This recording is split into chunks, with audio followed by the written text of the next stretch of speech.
Hello everyone, in this video I'm going to show you how to delete stories on Facebook. So just open your Facebook mobile application here, and let me first of all I will just create a story and then I will show you how to delete it, right? So I will just post a story here. I'll just click on share and I will just click on OK, and here, right? So I have added a story here. So it will just take a few seconds to add it up here, and now it's done, right? So if I just open it up, right, if I just open it up, how I can delete my stories on Facebook? It's very easy. Open your stories, click on the three dots. Now here you have to just click on it, delete photo.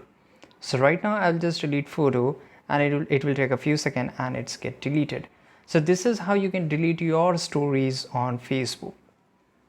If you want to delete someone else's story, it's very easy. Basically you can't delete the story from their account, but you can do one thing. You can just stop the suggestion, right? For example, I'll just click on the three dots and I will click on show less.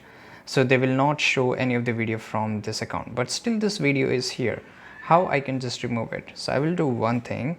I will just tap on a hide reel or hide story. Basically this is an example of reel, but you can do the same thing with the stories, right? It's very easy. I hope you found this video very useful. If you did, make sure to like this video, subscribe.